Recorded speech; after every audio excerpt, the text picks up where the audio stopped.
نحمده ونستعينه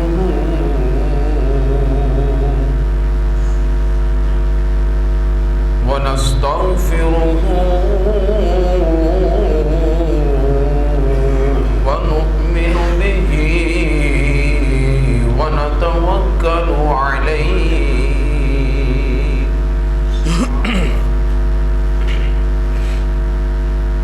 ونعوذ بالله من شرور أنفسنا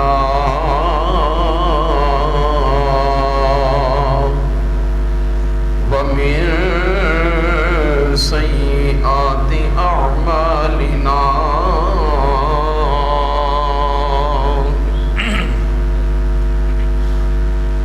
من يهده الله فلا مضل له ومن يضلله فلا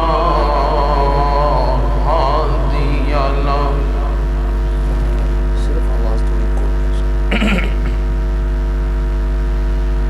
ونشهد أن لا إله إلا الله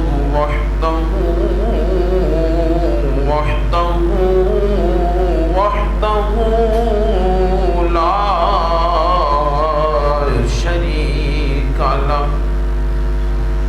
ونشهد أن سيدنا وسندنا محبوبنا ومطلوبنا ومقصودنا أعلانا وأولانا ومولانا محمدا عبده ورسوله أما بعد فأعوذ بالله من الشيطان الرجيم بسم الله الرحمن الرحيم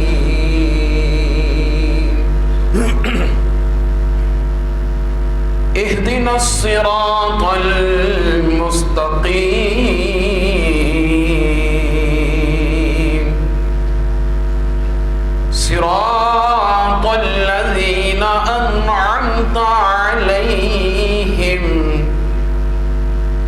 غير المغضوب عليهم ولا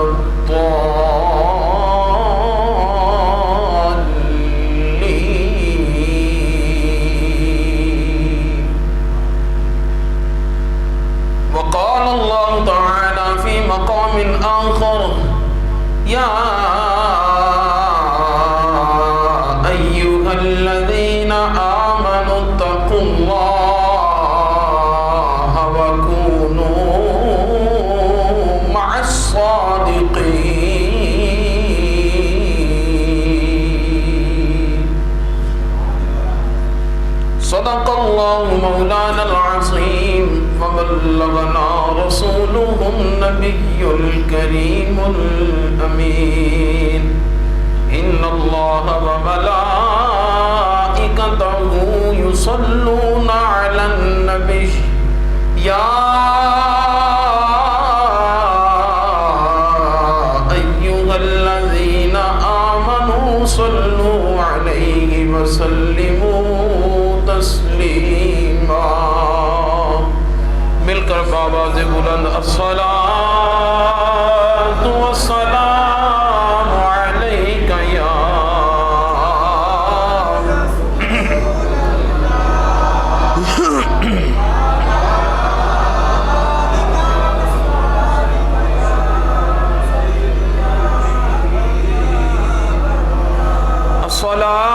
الصلاة والسلام عليك يا رسول الله وعلى آلك وأصحابك يا حبيب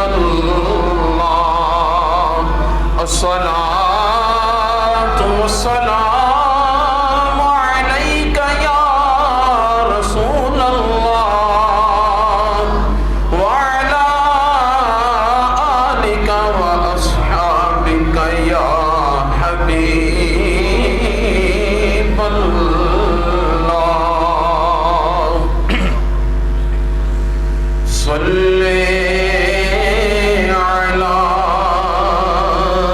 نبینا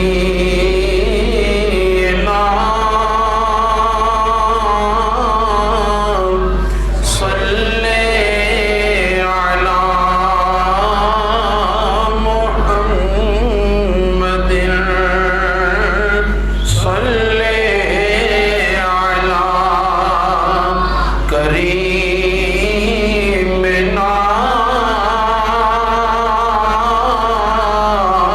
صلی علی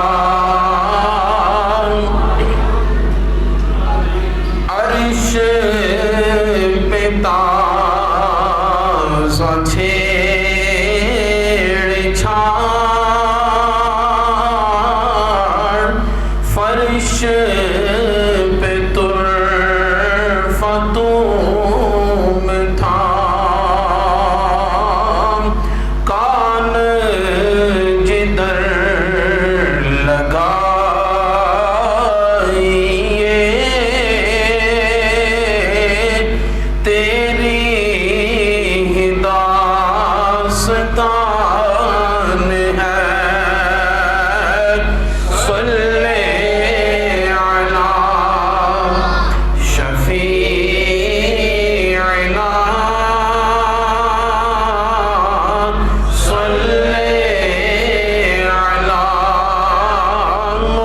محمد کروں تیرے نام پہ جان فدا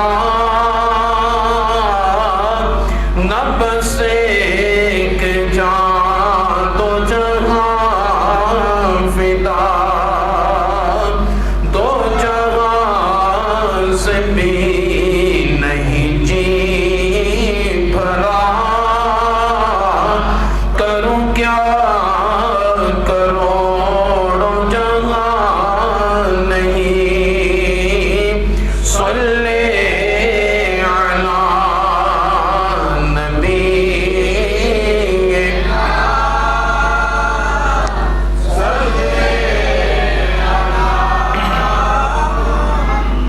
کروں مدح اہل دول رضا پڑے اس بلا میں میری بلا میں گدا ہوں اپنے کریم کا میں گدا ہوں اپنے کریم کا میرا دین پارائنا نہیں صلی علی شفیعنا صلی علی محمد صلی علی کریمنا صلی علی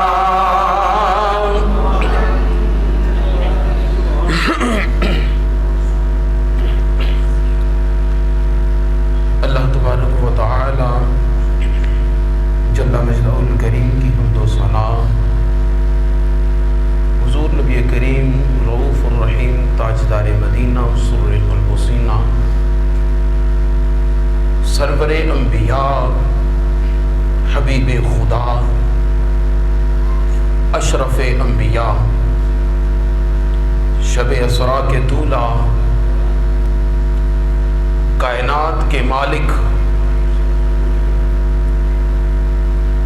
کائنات کے مختار کل